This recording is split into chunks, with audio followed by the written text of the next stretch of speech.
les méthodes d'étude donc des écosystèmes dans le sens de la perception de ces phénomènes, puisque leur pas de temps de déroulement va définir l'observation, l'approche, etc.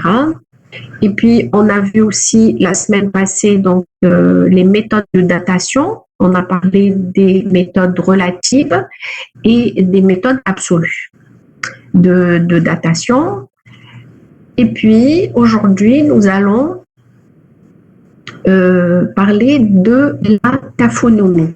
Taphonomie, donc, c'est une discipline de la paléontologie, enfin, qui par la suite, tout comme la palyno, etc., est sortie de la géologie pour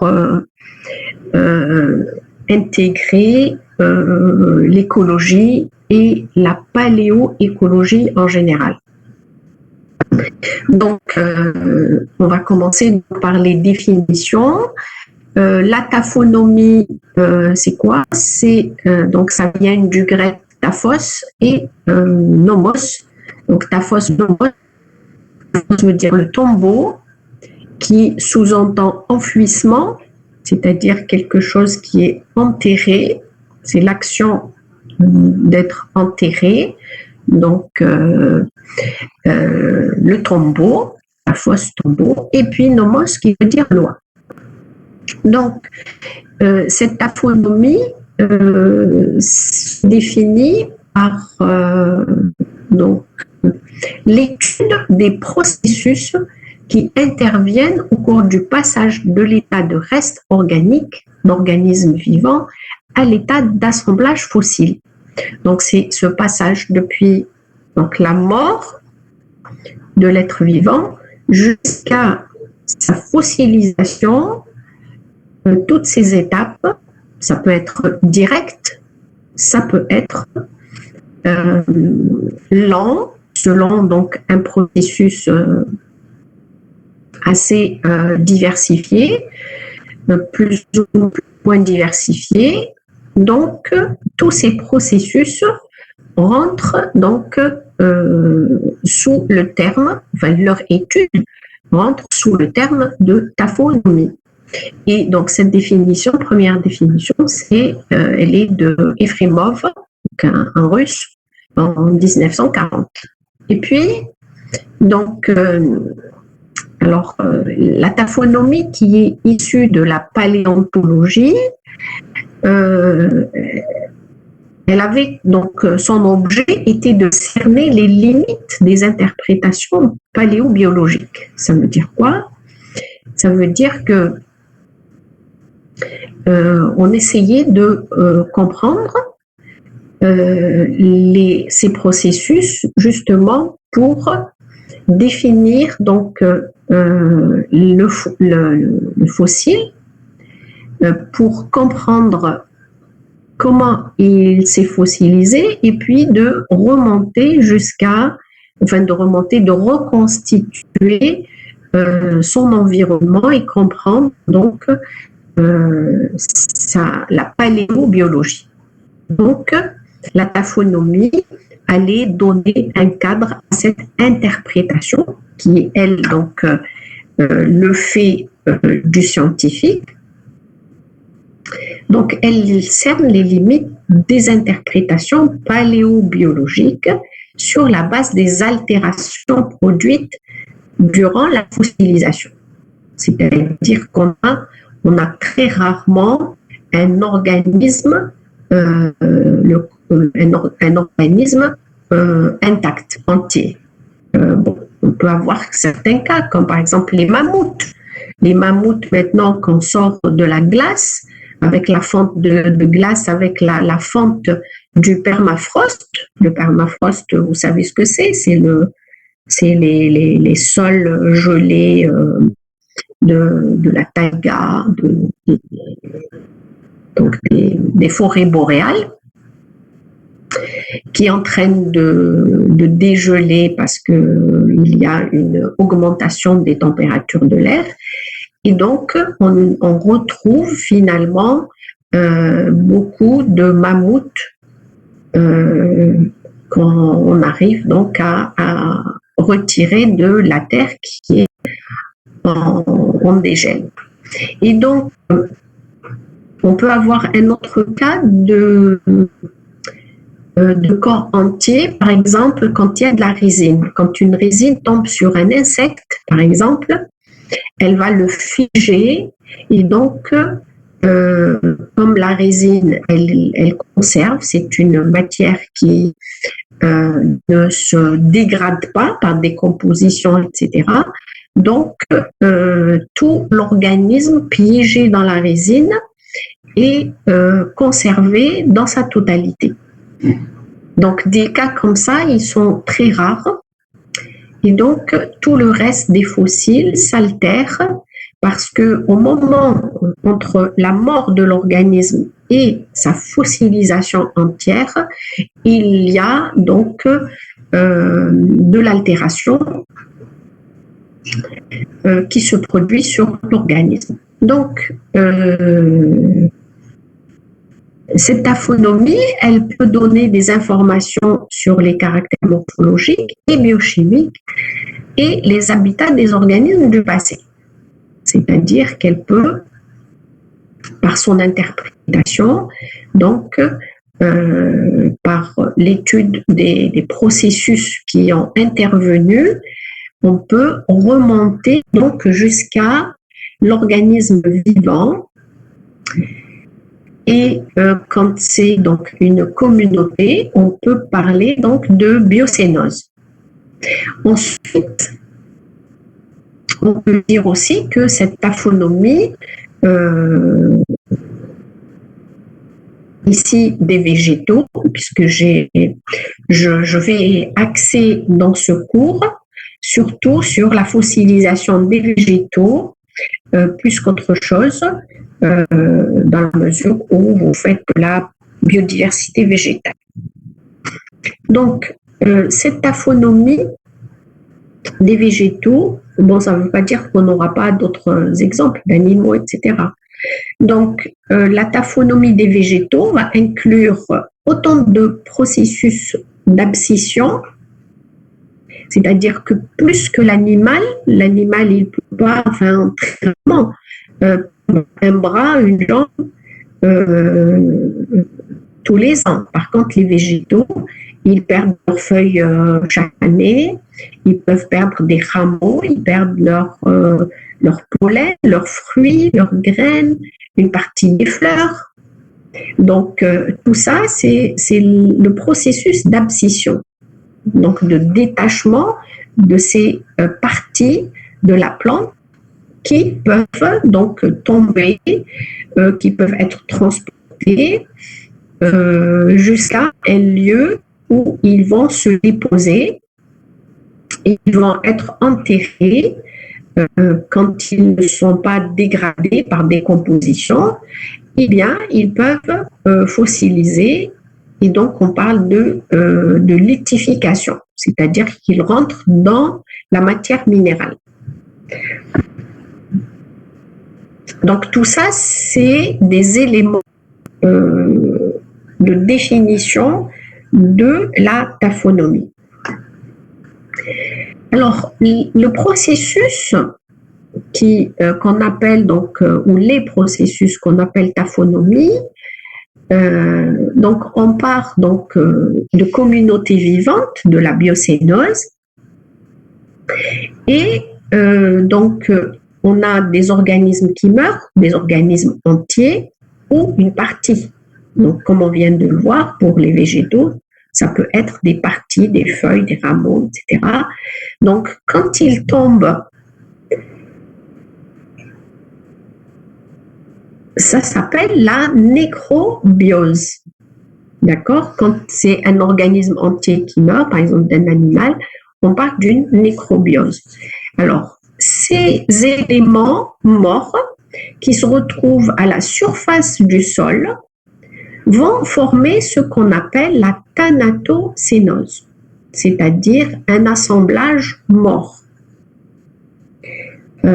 Thanatos, c'est le nom grec du dieu de la mort.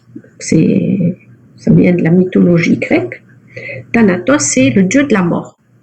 Donc, une thanatocénose, donc on ajoute le suffixe cénose pour dire donc un ensemble. Donc, on parle ici, on ne parle pas de communauté de mort, on parle d'un assemblage parce que les éléments qui constituent cette thanatocénose peuvent venir de loin, peuvent être des parties ramenées par le vent, ramenées par l'eau, etc. Donc, ils ne constituaient pas une communauté vivante qui interagissent, etc. Donc, c'est juste des éléments qui vont se retrouver ensemble. Ça ne veut pas dire qu'ils ont vécu ensemble. Donc, on parle d'un assemblage mort et qu'on appelle donc une thanatocénose. Ensuite, alors, cette thanatocénose, elle peut subir des processus qu'on appelle biostratinomie. Donc, ça peut être une dynamique par l'eau, par le vent, ils peuvent être transportés, etc. On va voir ça donc plus de détails. Donc, une fois déposé, enterré, donc ça veut dire qu'il y a de la matière minérale qui va se déposer sur ces éléments de la taphocénose. Donc, sur ces assemblages, cet assemblage mort va être enterré. Donc, on parle d'enterré ou enseveli. Donc, une fois que il y a une couche de terre, par exemple, ou de sol ou de roche, qui va couvrir cet assemblage mort, eh bien, on est dans un assemblage enterré ou enseveli et on parle d'une taphocénose. Ça veut dire quoi enterré? Quelle est la différence entre l'assemblage mort et l'assemblage enterré? C'est justement le fait qu'il y ait une couverture, quelle que soit sa matière, qui va protéger ces éléments, cet assemblage mort, va le protéger de quoi? Va le protéger de la décomposition ou de la dégradation. Donc, ces éléments vont pouvoir se fossiliser. Et donc, à ce moment-là, se mettre en place les processus de fossilisation ou ce qu'on appelle la diagénèse fossile. Diagénèse, ça veut dire une deuxième vie.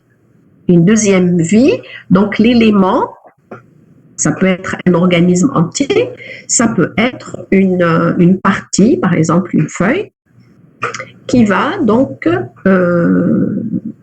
qui va avoir une deuxième vie, mais cette fois, elle n'est pas vivante, c'est un fossile. Donc, une vie d'un fossile.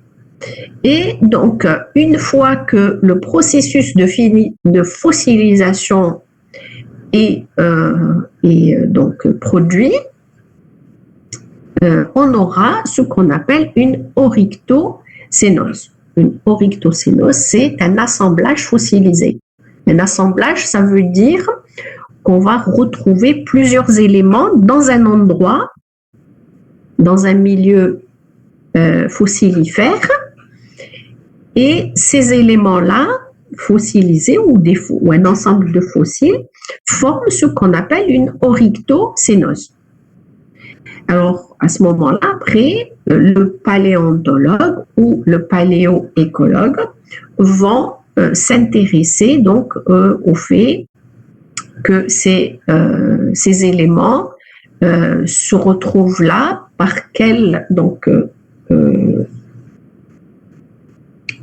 processus, quels sont les éléments sur l'environnement qui peuvent nous transmettre donc comme information sur la biocénose ou les biocénoses dont ils sont issus, puisque on vient de le dire, dès la thanatocénose, on est dans un assemblage, c'est-à-dire que ça peut venir de plusieurs endroits, par transport, par le vent, par l'eau, par d'autres animaux, etc.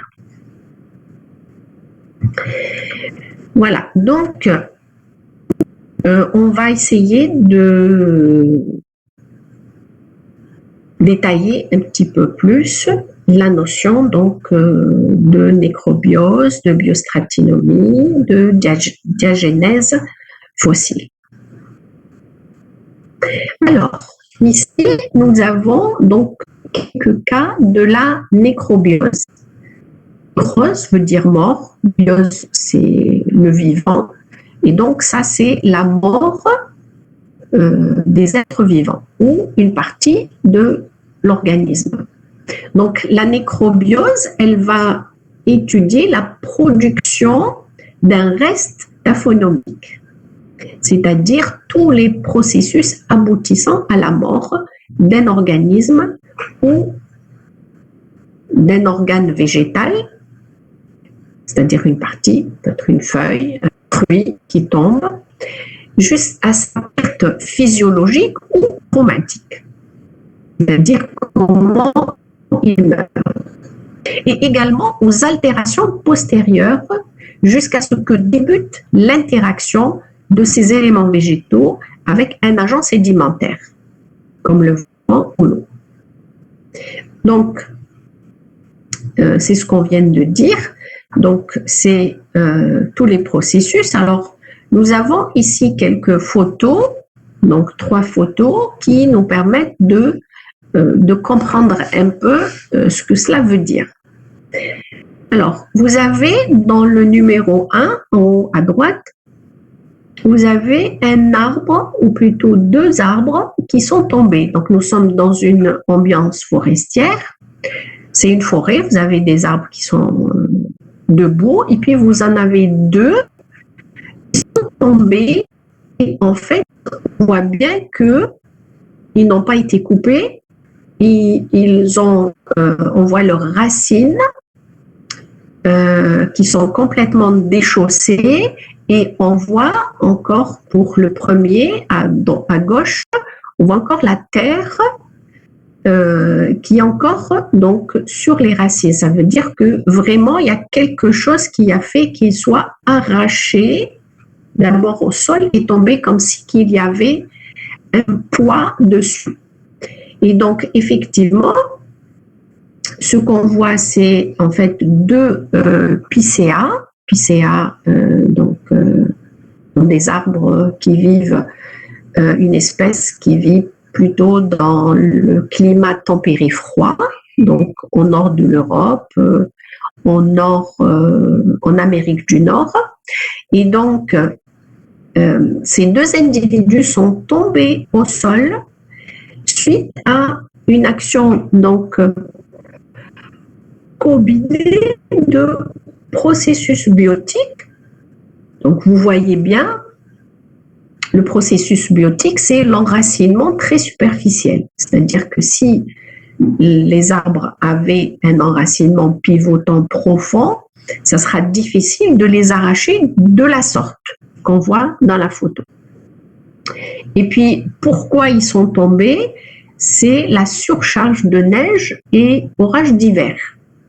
Donc, il y avait un poids dessus, et donc le vent a fait que donc l'arbre n'a pas supporté le poids de la neige et l'action mécanique du vent, et ses racines superficielles ne l'ont pas maintenu fixé au sol, et c'est comme ça qu'il est tombé. Donc ça nous donne 2 paramètres, l'un relevant de d'un facteur biotique, donc propre à l'enracinement superficiel, et l'autre, donc, on a à la fois donc une perte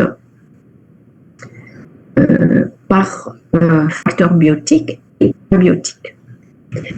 Le deuxième exemple, c'est le numéro 3 ici. Donc, on voit deux palmiers côte à côte. C'est le Washingtonien. Alors, le Washingtonien, donc on le voit bien. On a bien sûr le pied, le collet en bas qui est nu et on voit au sommet donc la couronne des feuilles et le reste du tronc voit les feuilles anciennes. Ces feuilles anciennes qui sont mortes et qui ne sont pas tombées, qui sont toujours accrochées à l'arbre. Donc, il y a une perte physiologique. La plante renouvelle ses feuilles régulièrement. Donc, c'est une sorte de fossilisation qui reste accrochée à l'organisme qui lui a donné naissance. Et donc, là, ces feuilles mortes, ces feuilles, on peut dire même fossiles, sont là sur le tronc pendant toute la vie de l'arbre. Sauf bien sûr si quelqu'un, l'être humain, vient à nettoyer, comme on le fait par exemple dans les palmeraies, dans les oasis. On enlève donc ces vieilles feuilles parce que d'abord pouvoir monter sur l'arbre, mais aussi parce que on a besoin de ces feuilles pour faire par exemple des clôtures, pour faire un tas de choses. On fait un tas de choses, les toits des maisons traditionnelles, on peut faire des meubles avec, ou des instruments, des ustensiles de cuisine, etc., avec ces feuilles de palmier. Donc, le troisième cas, c'est le numéro 4 ici. Alors, ici, qu'est-ce qu'on voit? On voit des rameaux de pin, donc de pinacée. Bon, c'est la famille des pinacées, mais on peut dire c'est un pin. Alors, on le reconnaît par les feuilles aciculées.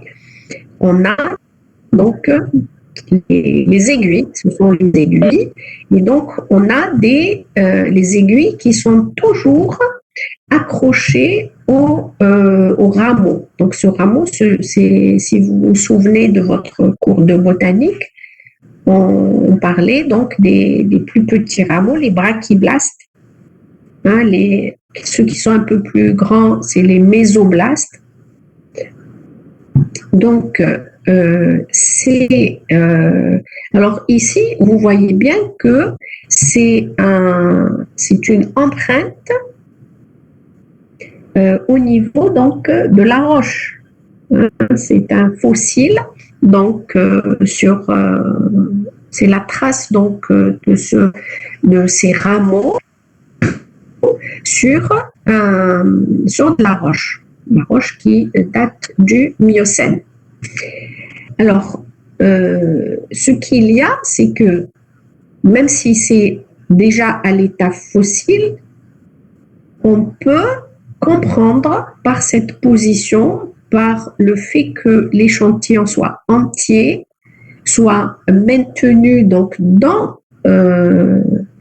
sa position de vie, finalement, on peut comprendre que la nécrobiose a été très rapide et le fait qu'il soit conservé dans cet état veut dire que la nécrobiose a été traumatique, c'est-à-dire qu'il y a eu un événement qui a fait que le végétal s'est détaché de l'arbre, enfin cette partie s'est détachée de l'arbre en entier. Donc, ça peut être, je ne sais pas, par exemple, ça peut être une coulée volcanique qui a donc mené à une nécrobiose très rapide et sans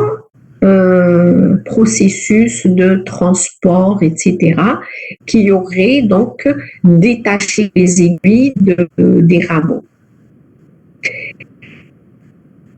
Donc, voilà donc 3 cas de cette nécrobiose, soit par perte physiologique, soit par perte traumatique. Donc, ça donne des fossiles un peu dans des états qui sont différents les uns des autres.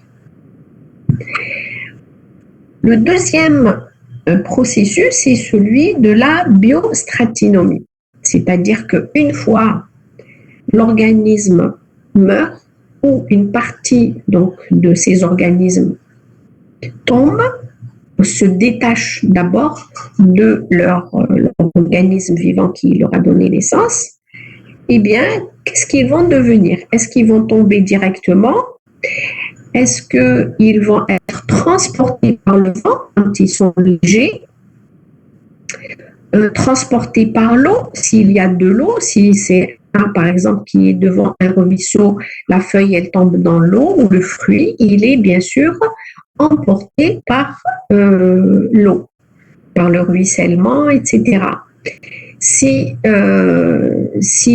par exemple, donc, c'est, par exemple, vous avez dans le petit 1, dans la figure 1, en haut, vous avez un arbre donc, qui est dans un endroit assez ouvert. Eh bien, le vent, il va emporter les feuilles, mais jusqu'à où il peut les emporter. Alors, si bien sûr il n'y a pas de vent au niveau de l'arbre et à une distance qui ne sera pas plus importante que sa propre hauteur, que la hauteur de l'arbre. Mais s'il y a du vent, c'est donc plus loin. Donc, on a dans cette biostratinomie, donc, qui étudie tous ces processus, depuis donc, la nécrobiose jusqu'à l'enterrement, eh bien, ces processus, on peut les subdiviser en deux parties. Donc, le comportement de ces éléments de cet assemblage mort, un comportement hydrodynamique. Donc l'un, c'est le vent et l'autre,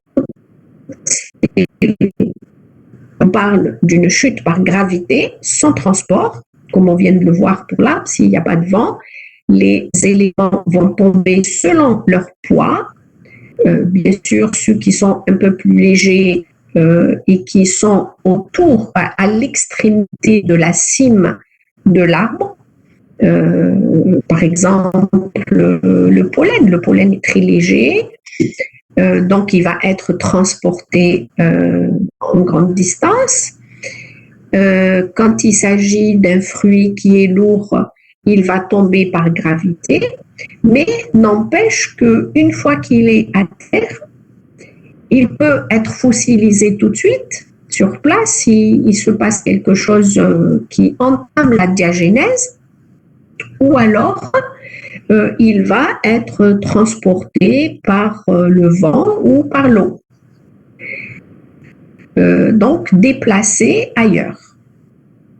Ensuite, nous avons le comportement hydrodynamique. Comportement hydrodynamique, on peut parler de flottaison. Donc, l'élément, il est dans l'eau, il peut flotter un certain temps. Il peut être, par exemple, si c'est une feuille, même dans l'eau ou du bois ou autre, il peut être attaqué par des bactéries, des champignons, enfin des organismes phytophage ou xylophage, etc., même il peut subir, donc il peut être piégé dans un piégé par donc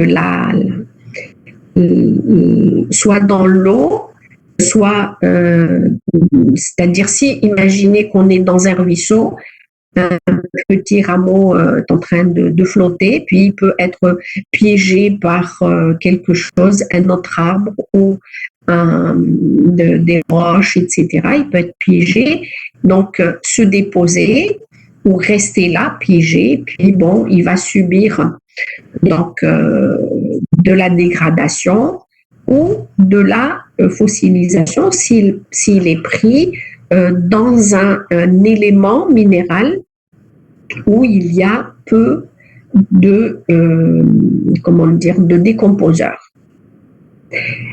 Et bien entendu, si les éléments chimiques, les paramètres chimiques, par exemple comme le pH, etc., n'est pas assez favorable à sa conservation.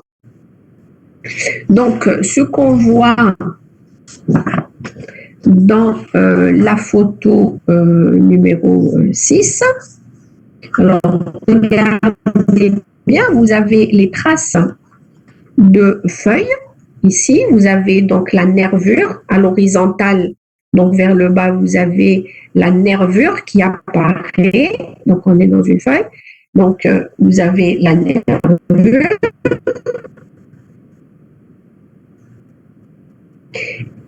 et vous avez des nervures pennées donc de cette feuille. Donc finalement, ce qu'on voit, c'est ces petits éléments, donc des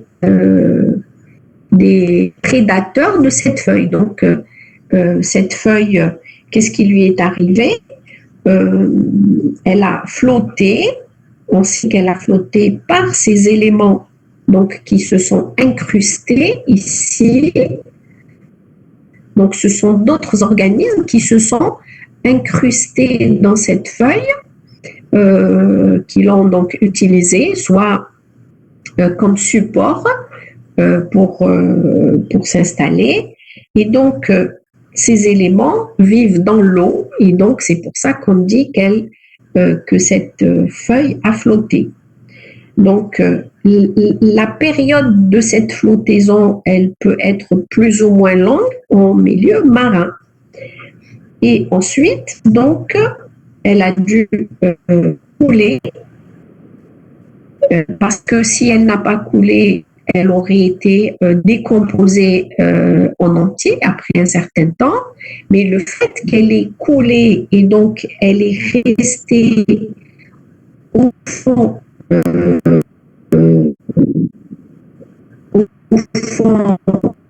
donc de l'eau et dans un milieu anoxique, c'est-à-dire sans oxygène, a fait que ces organismes restent, puisqu'elle a subi de l'altération pendant ce transport, etc. Donc, pendant la biostratinomie, il y a eu de l'altération. Et une fois qu'elle s'est déposée au fond dans un milieu anoxique, sans oxygène, donc, elle est rentrée dans la troisième phase qui est le processus de fossilisation. Ensuite, vous avez donc la figure à côté, donc celle du milieu, le numéro 7. Alors, le numéro 7, c'est quoi? On voit bien que c'est un tronc qui est criblé de petites galeries. On voit bien donc que ce tronc a servi donc de lieu de vie et de nourriture à un animal.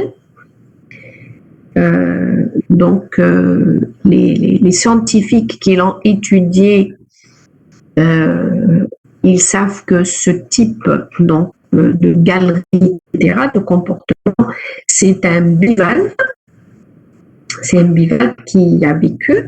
Donc, on comprend que par le fait que ce bivalve vit dans l'eau, en eau de mer, en milieu marin, donc on a déduit que ce bois, ce morceau de bois, a flotté dans l'eau, dans un milieu marin, pendant un certain temps. Hein, pour qu'il y ait toutes ces galeries, ça veut dire que ça a duré un certain temps. Donc voilà ce que les fossiles nous apprennent. Donc ici, bien sûr, il a dû, après cette longue flottaison, être déposé quelque part et sédimenté. Le quatrième cas, qui est en fait le numéro 3, alors la figure numéro 3, donc c'est quoi? C'est une lame de roche qui présente donc un ensemble d'aiguilles, donc de pain. Alors, comme tout à l'heure, vous avez vu, on avait aussi un brachyblaste de pain, mais qui était entier avec les aiguilles toujours attachées au rameau. Ici, ces aiguilles sont dispersées, il y en a qui sont cassées, etc. Et là, donc, ce cas de figure est interprété autrement. C'est en fait, on parle d'une association donc de feuilles de pin, donc d'aiguilles de pin, qui sont qui ont été retrouvées dans un paléolac, c'est-à-dire un lac ancien du Miocène aussi. Et donc cette association, elle peut être ou a été attribuée à une sélection par le vent.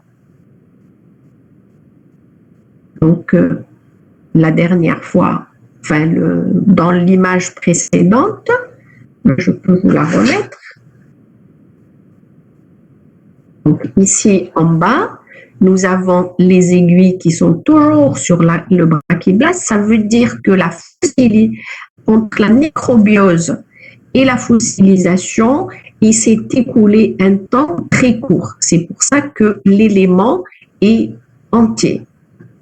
Par contre, dans cette figure 3, donc de la diapo numéro 6, on voit que c'est plutôt un assemblage d'éléments qui ont été transportés par le vent et enfin déposés quelque part, donc des aiguilles, il n'y a pas de rameaux, etc. Et ils se retrouvent comme ça détachés et qui ont été par la suite sédimentés et donc fossilisés.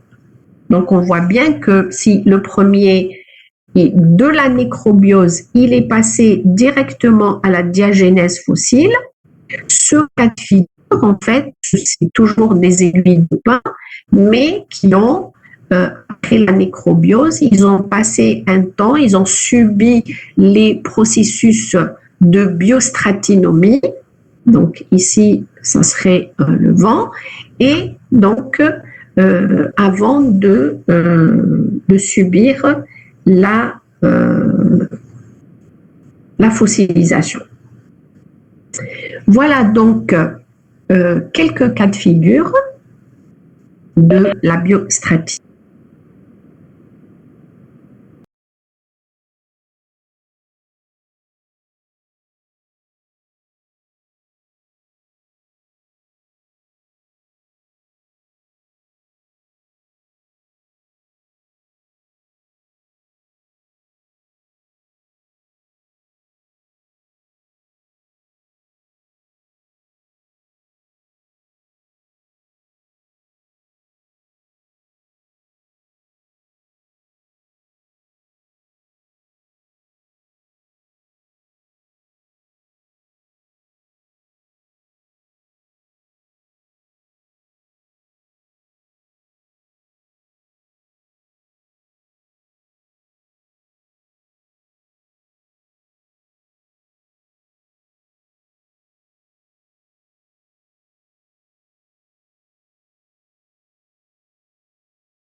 décomposition des feuilles.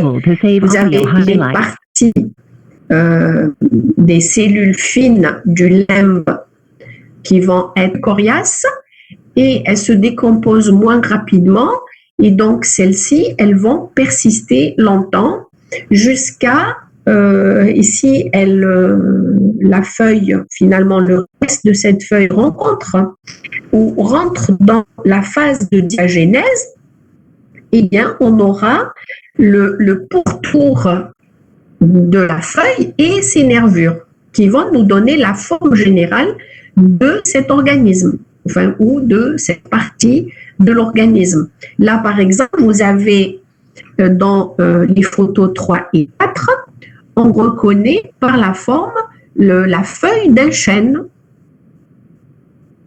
Donc, ça, c'est bien sûr des chênes caducifoliés, hein, comme le chêne zen, le chêne afarès, le chêne rouge, enfin, nous, on n'en a pas beaucoup, mais en Amérique du Nord et en Europe du Nord, là où il y a les forêts caducifoliées, on a beaucoup de nombreuses espèces de chênes différentes qui présentent, donc certaines présentent des formes de feuilles comme celle-ci. Donc finalement, c'est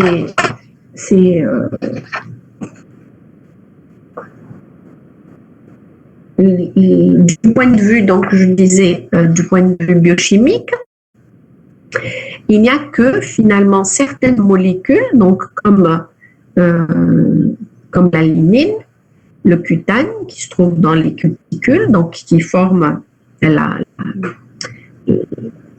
protection extérieure. Et puis, vous avez aussi la résine, hein, la résine qui...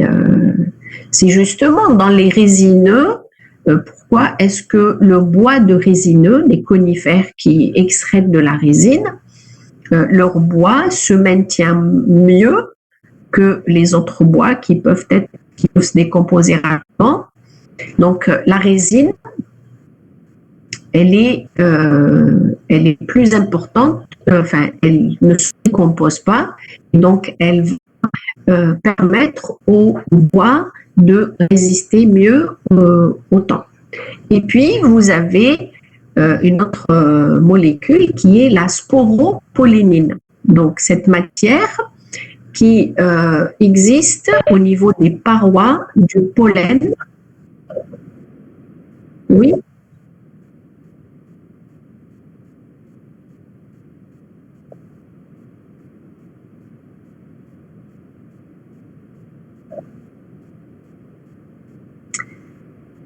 Vous avez suivi le début. D'accord. Il n'y a pas de souci. Il n'y a pas de souci. Donc, je disais, une fois que l'élément meurt, il peut, donc c'est la nécrobiose, ensuite il peut être transporté ou pas. Maintenant, s'il est transporté par le vent, par l'eau ou par par autre chose, il va subir ce qu'on appelle le processus de biostratinomie. Ou pas. Il peut tomber et fossiliser sur place. On est bien d'accord. Tout à l'heure, on a cité l'exemple de la résine. Une goutte de résine produite d'un arbre, elle va tomber et elle peut tomber sur un insecte. On peut chercher sur Internet résine insecte, résine fossile. Vous allez trouver, il y a plein de photos, de très belles photos. J'ai oublié d'en mettre. Des photos donc d'insectes piégés dans de la résine. Donc ici, vous avez un fossile qui était vivant et top, il arrive au stade de fossile. Donc là, il n'y a pas eu de processus de biostratinomie. ni de enfin, la fossilisation, elle s'est faite à la rencontre de la goutte de résine avec l'insecte, c'est-à-dire ça a été instantané. Mais bien sûr, pour tout le reste, le processus de biostratinomie peut avoir lieu. Ce sont que des cas très rares où la biostratinomie ne se fait pas. Par exemple, si vous connaissez la fameuse cité Pompéi, ça vous dit quelque chose? Il y a même plusieurs films qui ont été tournés sur la base donc de l'histoire de Pompéi. En fait, Pompéi, c'est une cité qui se trouve au sud de Rome et qui a une grande cité qui était habitée, qui avait une économie qui était florissante. Et puis, il y a un volcan à côté qui a donc explosé et toute la ville a été couverte par la lave de manière instantanée. Donc, on a des scènes de vie donc des êtres vivants, des humains, leurs animaux, etc. Tout est resté intact dans cette ville qui a été fossilisée de manière instantanée, quasi instantanée. Donc là, on a un cas de diagénèse très rapide, sans biostratinomie.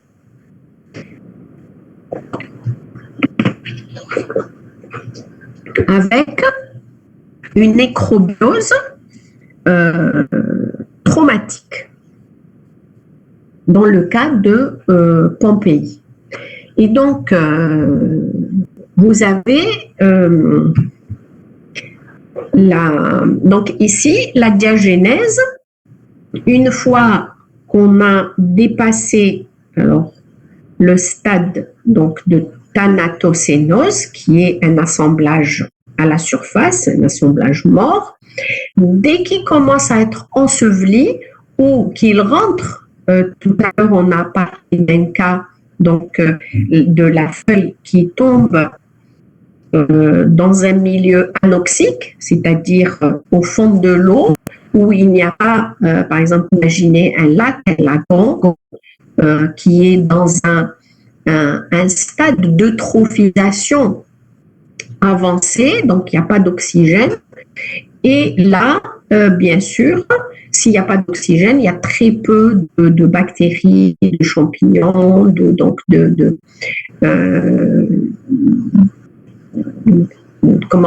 vecteurs de dégradation. Et donc, à ce moment-là, ces organismes ou ces organes morts vont commencer donc une nouvelle vie de fossiles, c'est-à-dire ils vont se fossiliser. Alors ici, donc la diagénèse, elle va être favorisée par l'existence de molécules qui se conservent ou qui se modifient peu ou qui persistent, comme par exemple la lignine, le bois. Vous avez sur la photo, les deux photos d'en bas, donc 3 et 4, on voit bien le pourtour des feuilles. On voit les nervures, la nervure principale, les nervures secondaires, et on voit la forme de la feuille. En fait, par rapport à la forme, c'est la cutine qui existe dans l'épiderme, et dans les nervures, vous avez la lignine, forme le bois, parce que c'est des tissus conducteurs. Et donc, ceux-là, ils persistent. Et puis, vous avez la sporopollénine, donc on a parlé de la résine. La sporopollénine, c'est donc une matière, une molécule qui existe au niveau de la paroi. Si vous pensez au pollen, vous avez l'exine, la paroi extérieure, et l'intine, la paroi intérieure. Donc, dans l'exine, la paroi extérieure, vous avez cette matière qu'on appelle la sporopollénine, qui, on l'appelle sporopollénine parce qu'elle existe aussi chez les spores et les pollens. Et donc, ces spores, par exemple, des mousses, des algues, etc. Donc, on a surtout des spores, puisque le pollen n'a été inventé qu'à partir des cicadophytes, hein, les cicadophytes, rappelez-vous le cours de botanique. Donc, le pollen n'existe pas chez les fougères, par exemple, ou les mousses. C'est plutôt les spores. Et donc, qui sont les organes sexués. Donc, cette matière permet la conservation très ancienne, par exemple, d'il y a 200 millions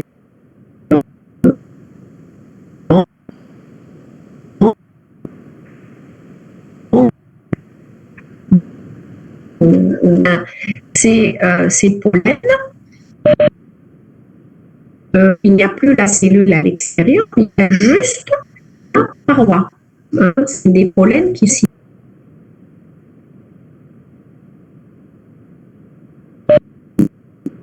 Oui. Alors,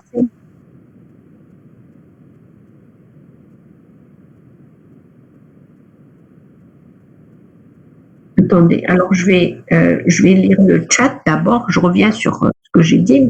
Alors, bonjour madame, je vais refaire le compte rendu et vous l'envoyer. Ah non, d'accord. Donc, c'est pas une question. J'ai perdu la connexion. Bon. Alors, donc, je reviens au diaporama. Alors, à partir de quand vous n'avez pas entendu?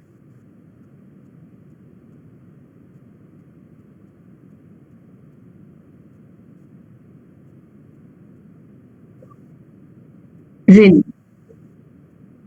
Et là, vous me dites que vous n'avez pas entendu.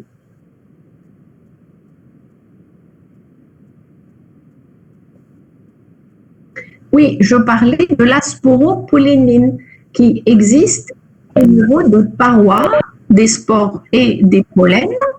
Et donc, cette matière fait que les parois persistent, mais l'intérieur des cellules meurt.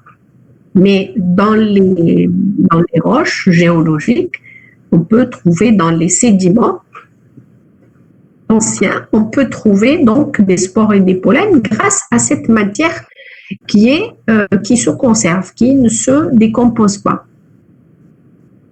Voilà, c'est tout ce que j'ai dit sur la sporopollénine. Donc, vous avez donc quelques types de conservation, donc de fossilisation. Alors ici, je n'ai cité que les plus simples, compression, impression, minéralisation. Donc vous avez en bas de ces photos, vous avez donc un cas d'impression.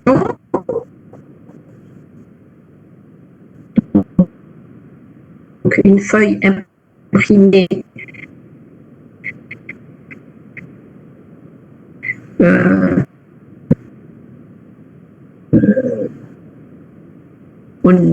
sur la photo 3, un cas de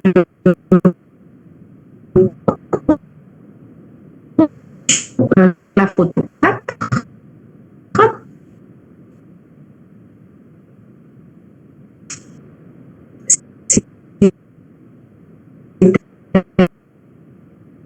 c'est-à-dire que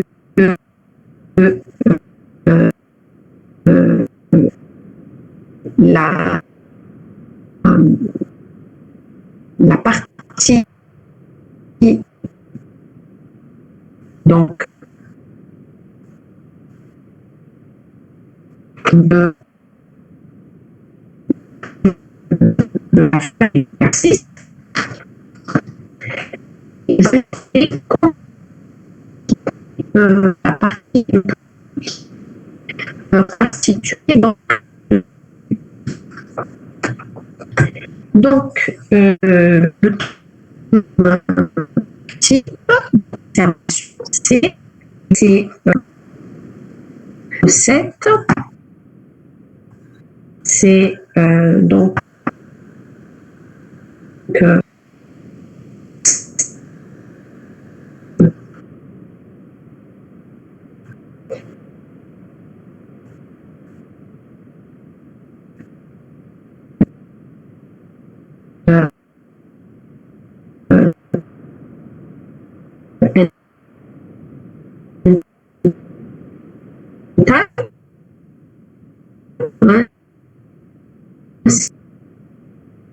c'est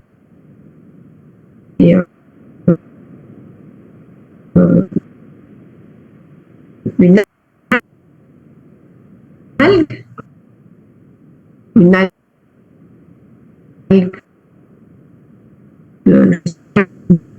des carboxyles, donc c'est des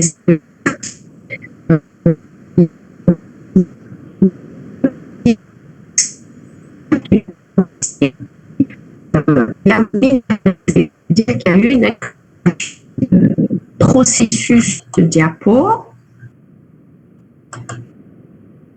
la nécrobiose,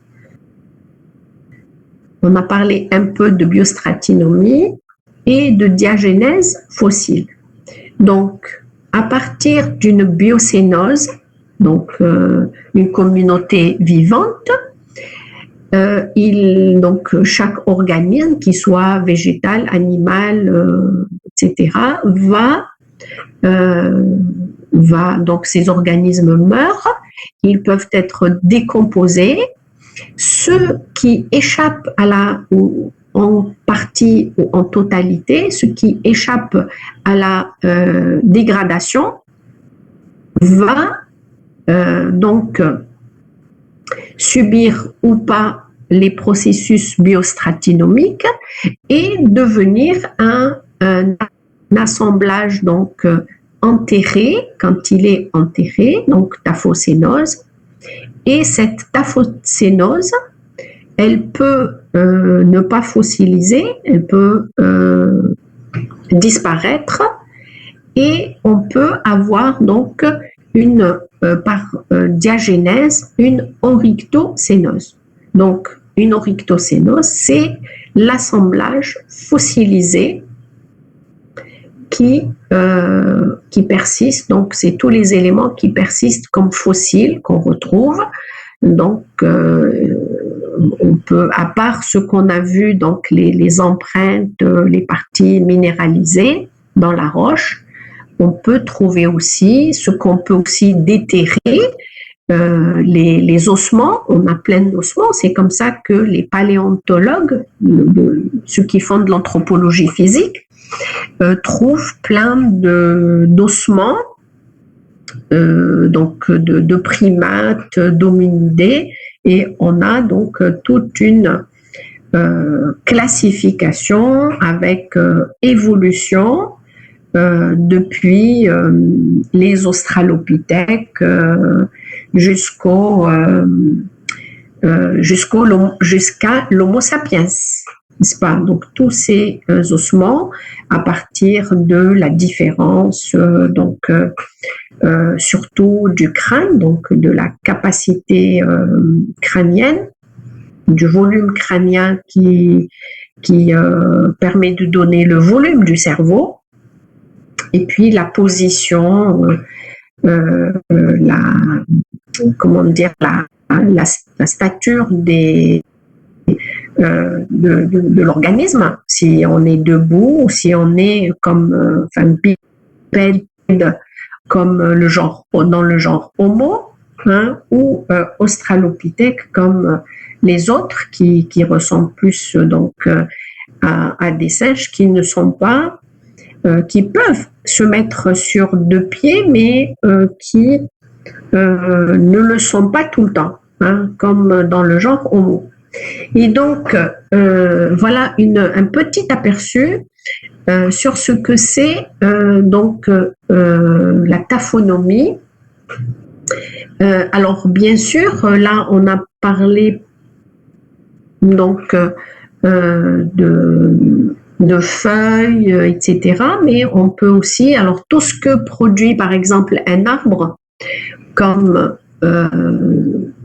fossile, ça peut être le pollen, ça peut être le charbon qui peut persister dans les sols, ça peut être les fruits, les graines qui peuvent persister. Ça peut être aussi le bois qui est soit utilisé par l'homme, comme on a vu la semaine dernière pour les datations, on l'utilise donc pour dater des maisons, etc. Ou même par exemple des instruments de musique. Vous avez surtout des violons ou des pianos ou d'autres instruments qui ont servi à des célébrités, donc qui se vendent très cher, et donc on fait ce qu'on appelle une authentification du patrimoine.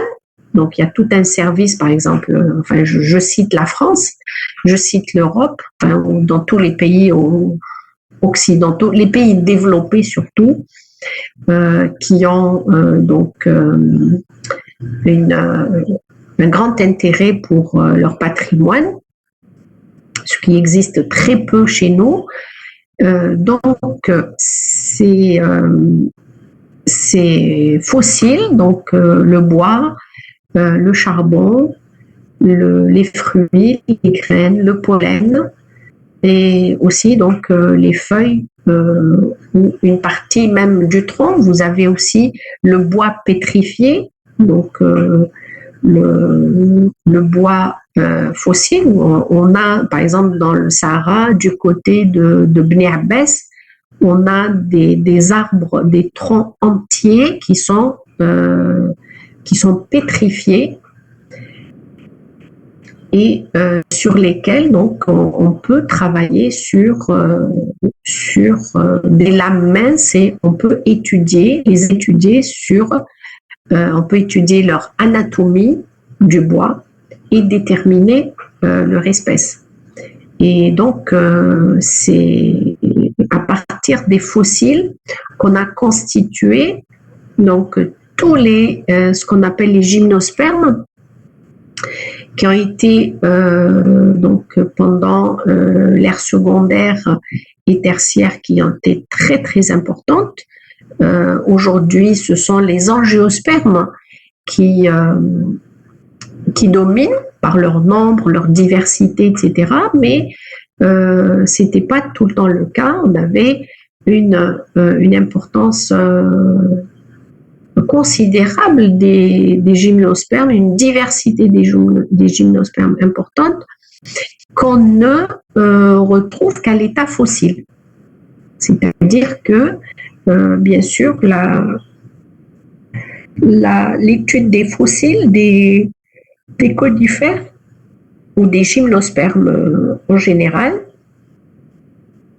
puisqu'on a tous les cicadophytes, les ginkgophytes, enfin on a plein de familles. On a une classification, une taxonomie propre aux gymnospermes fossiles, qui sont leur diversité. La diversité des gymnospermes fossiles est beaucoup plus importante que les gymnospermes actuels. Voilà, donc je crois que j'ai fait le tour de la question. Donc je vous ai envoyé ce diaporama en PDF. Je pense que votre délégué l'a partagé.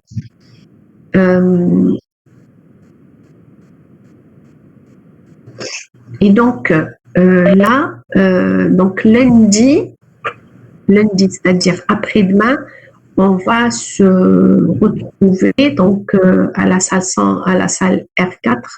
J'aimerais, donc je répète ce que j'étais en train de dire tout à l'heure, je voudrais qu'il y ait donc une personne ou deux personnes, même si bon, si vous voulez venir à 3 ou plus, ça ne me dérangerait pas, au contraire. Vous venez vers 10h moins quart au labo pour m'aider à porter donc les échantillons sur lesquels on va travailler. Voilà. Donc, est-ce que vous avez des questions?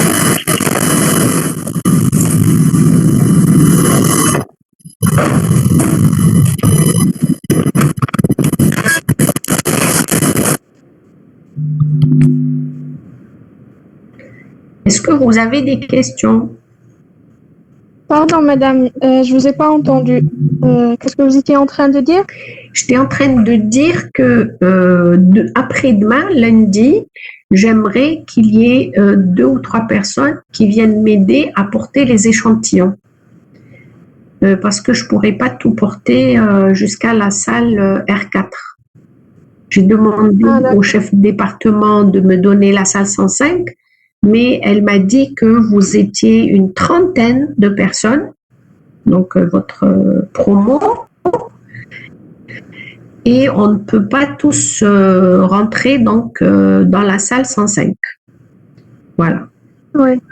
Donc, j'aimerais bien qu'il y ait 2 ou 3 personnes qui viennent au labo, donc la porte 227 à l'étage de la FSB, à 10h moins quart pour m'aider à porter les échantillons. Je viendrai. D'accord, madame. Ok, merci. Je vous remercie. Est-ce que vous avez des questions sur cette partie? Bien sûr, la taphonomie, c'est, je pense, quelque chose de nouveau pour vous. J'ai essayé de simplifier autant que j'ai pu cette partie. Donc, si vous avez peut-être pas tout de suite, mais revoyez tout votre cours. Et si vous avez encore des questions, vous me les poserez après-demain. Alors, s'il vous plaît, essayez de travailler vos cours au fur et à mesure. Ne laissez pas les choses s'accumuler. Je pense qu'en S1, oui.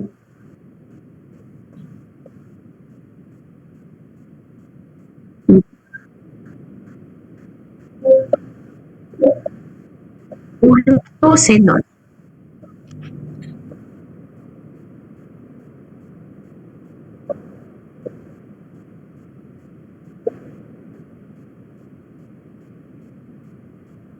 Non, justement,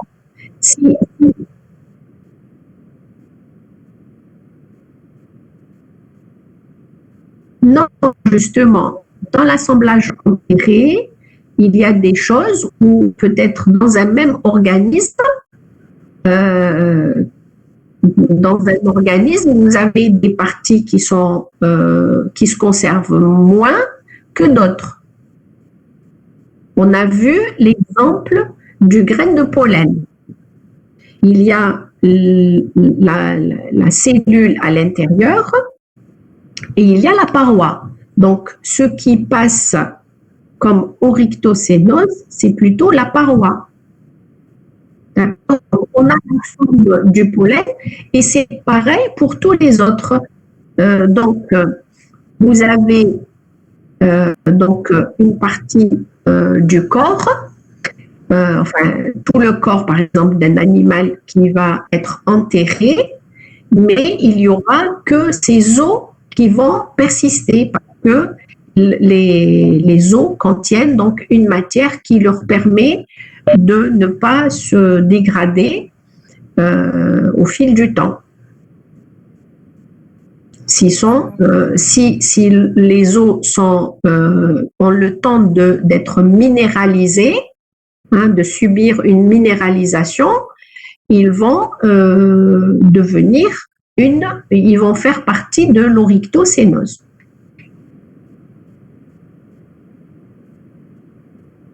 D'accord?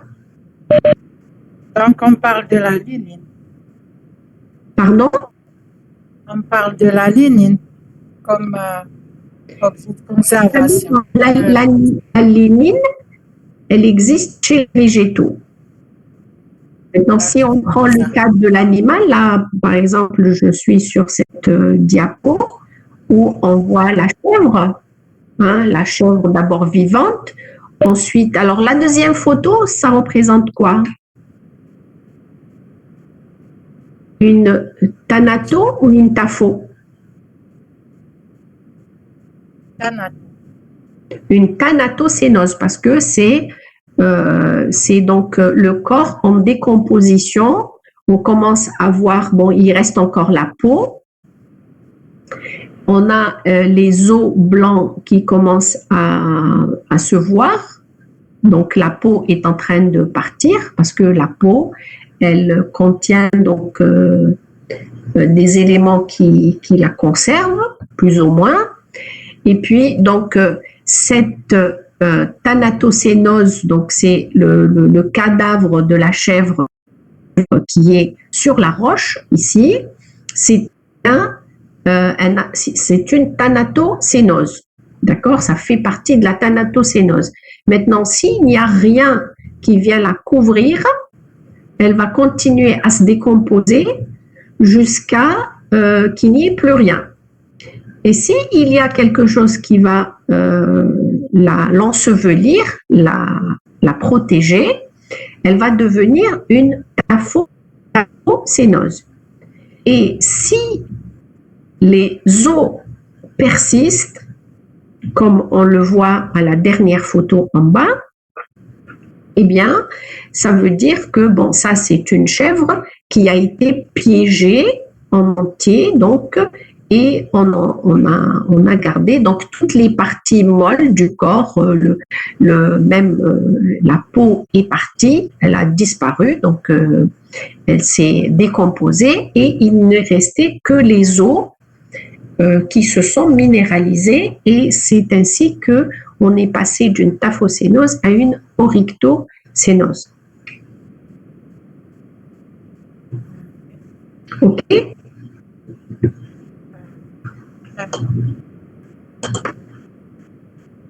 Oui, madame. Très bien. Donc, est-ce que vous avez d'autres questions? Même sur les cours précédents? Oui? Lequel? Ah, le permafrost. Frost, ça veut dire gel. Permafrost, c'est le nom que donnent bien sûr les gens d'Europe du Nord au sol qui est gelé. Vous savez, sous la taïga, par exemple, la forêt boréale, on a un sol gelé. Le permafrost, le frost permanent, le gel permanent, c'est la traduction donc du permafrost. Donc ce sol, il dégèle et on a, attendez, je peux vous montrer. Alors permafrost et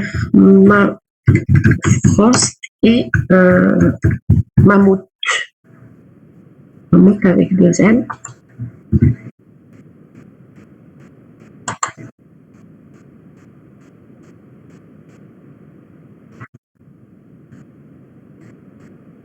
Voilà.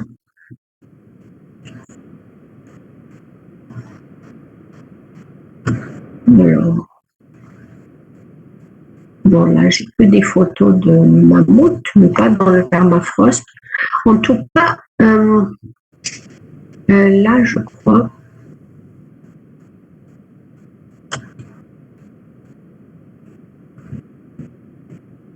Voilà, donc je pense que ça, c'est en Sibérie. Donc, nous avons du sol qui est en train de dégeler. Donc, c'est le permafrost qui dégèle. Alors, on parle de permafrost ou de pergélisol.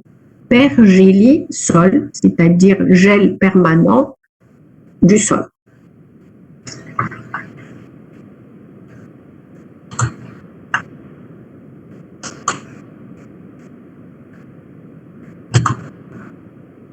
Voilà, c'est le sol, le pergélisol sibérien qui est en train de dégeler. Regardez, ça part, donc il y a toute l'eau qui sort et ça se déstructure.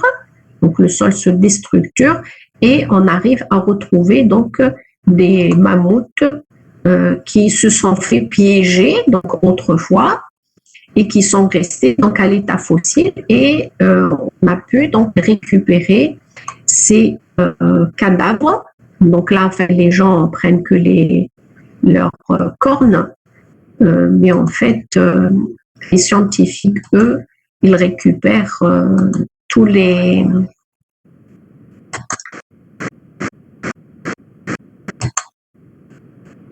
corps, tout le corps de ces mammouths et ils étudient.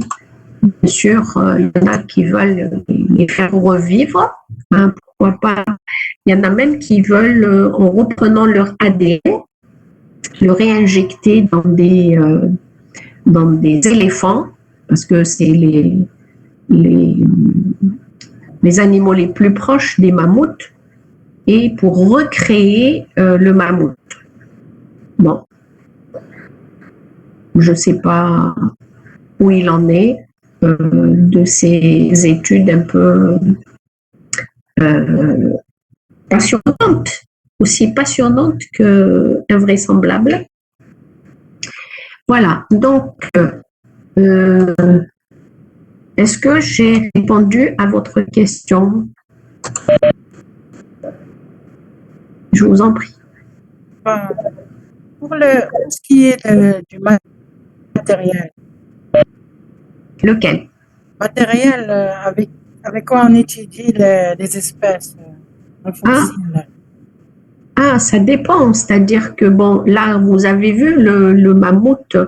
Le mammouth, il est sorti intact, donc il faut le remettre dans le froid pour garder, sinon il va se décomposer, pour le garder en entier. Puis bon, on utilise le matériel génétique, hein, avec les méthodes de biologie moléculaire, etc. Maintenant, avec la taphonomie, c'est plutôt la nécrobiose, bien sûr. C'est une interprétation qu'on donne aux fossiles. C'est une interprétation. Je vous ai montré ici donc des exemples. Ici, par exemple, on a un cas de fossile type tel que on l'imagine depuis longtemps. La photo des feuilles aciculées, donc le rameau en entier, eh bien ça c'est les géologues qui vont chercher dans la roche. Donc quand ils tombent dessus, soit qu'ils aient des connaissances botaniques, soit qu'ils font appel à un biologiste qui va leur dire ce que c'est comme espèce. Ou alors, donc, un paléontologue qui est à l'interface de la biologie et la géologie, un paléontologue, donc, qui peut avoir donc des connaissances taphonomiques, peut interpréter ce fossile-là, cette photo. On peut lui présenter. Maintenant, quand il s'agit d'éléments plus petits, par exemple comme les charbons, comme le pollen, ce sont donc au microscope qu'on va étudier. Alors les pollens, on va faire un cours sur la palyno et sur les charbons, c'est-à-dire l'anthracologie. On va voir donc les différentes disciplines avec leurs méthodes, leurs avantages et leurs limites. Voilà. J'ai répondu à votre question. Oui, est-ce qu'on a des organismes qui s'occupent dans les musées, qui s'occupent de ce travail-là, qui font ce travail d'identification des espèces? Ah oui, bien sûr. Bon, vous voulez dire à l'échelle internationale ou nationale? À l'échelle nationale. Ah, à l'échelle nationale. Alors bon, normalement, on a l'Institut d'archéologie qui s'occupe un peu de tout le matériel qui sort des fouilles archéologiques. Par exemple, vous avez donc les ossements, que ce soit humains, animaux. Vous avez tout ce qui va avec dans les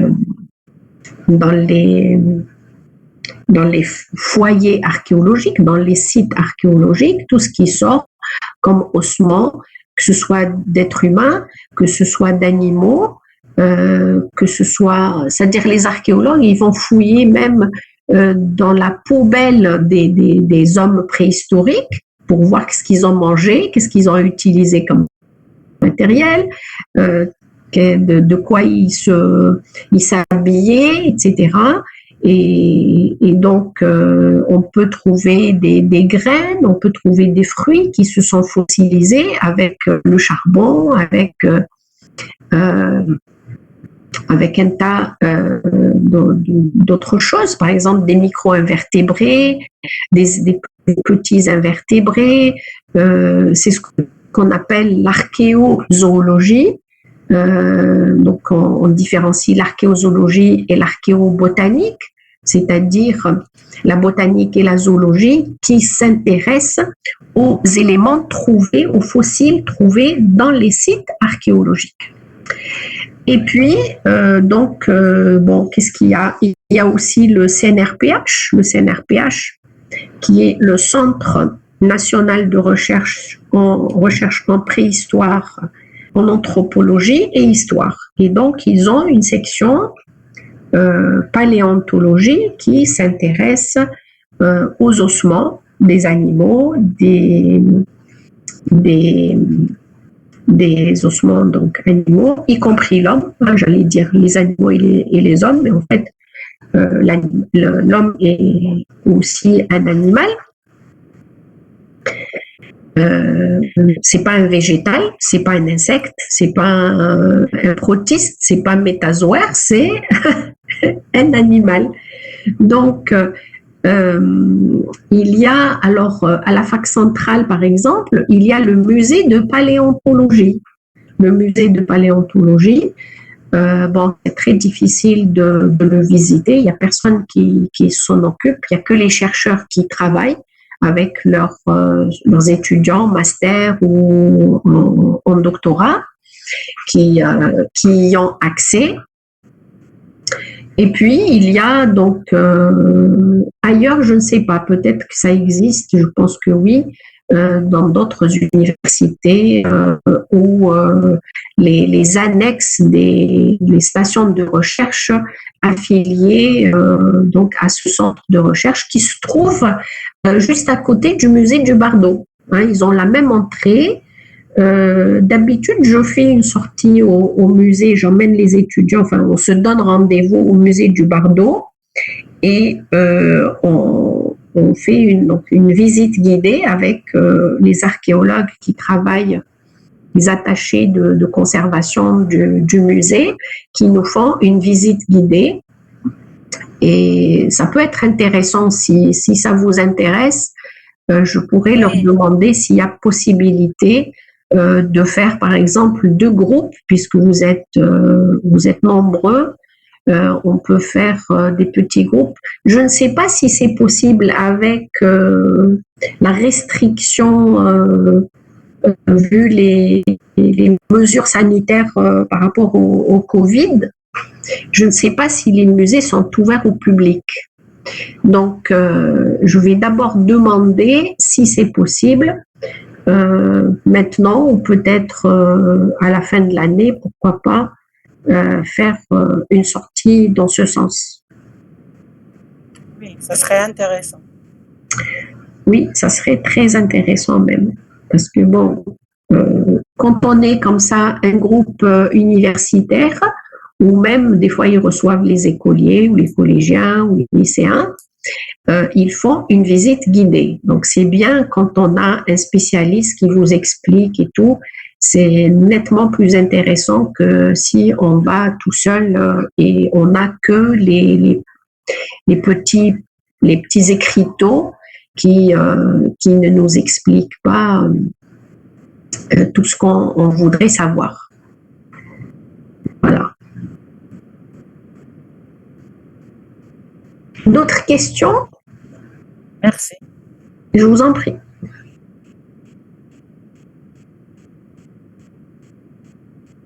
Bien, ben écoutez, travaillez votre cours et si vous avez d'autres questions, vous me les poserez lundi. Alors, on va essayer, puisqu'on a, donc TP cette semaine et la semaine prochaine. Donc, bon,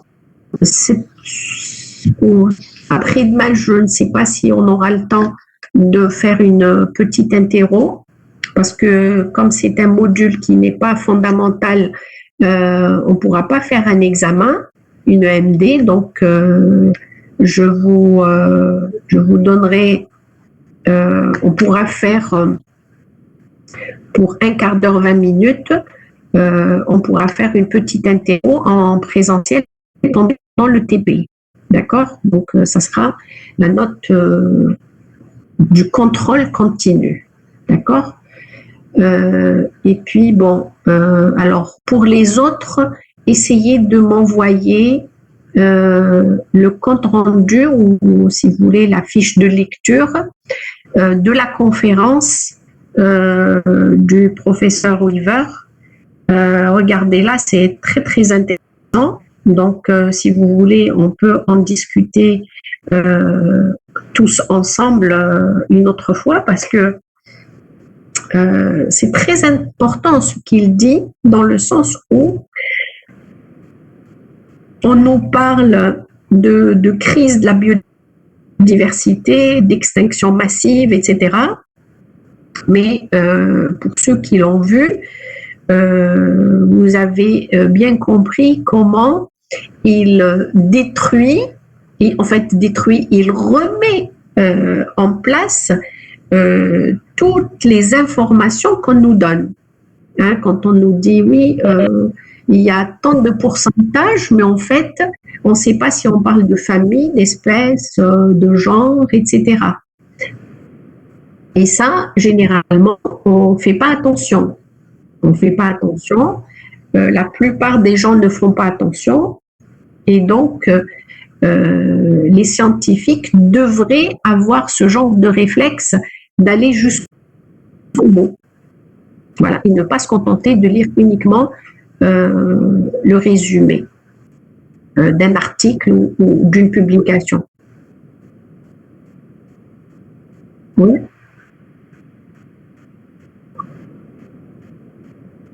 Non, pas après-demain, mais nous avons un TP en présentiel. Ah, alors, écoutez, je ne sais pas si, je crois qu'on a un TP par semaine ou par quinzaine, je ne sais pas, parce que d'habitude, selon le programme, on a 1h30 par semaine. D'habitude, on fait un TP soit 1h30, soit 3 heures par quinzaine. Donc, je ne sais pas si, selon ce programme, à mon avis, c'est 2 heures par semaine. Oui.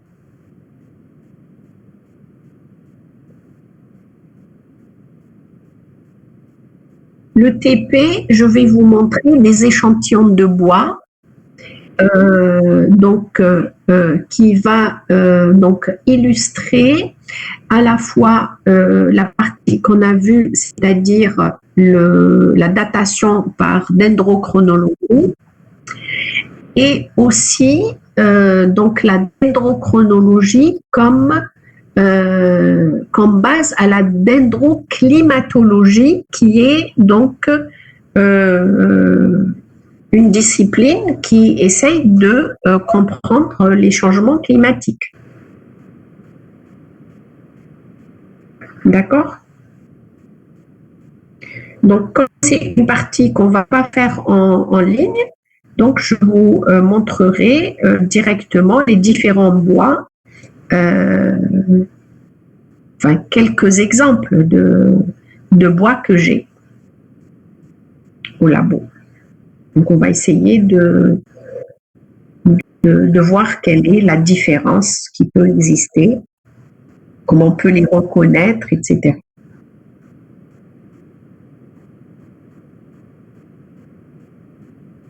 Voilà. Est-ce que vous avez d'autres questions?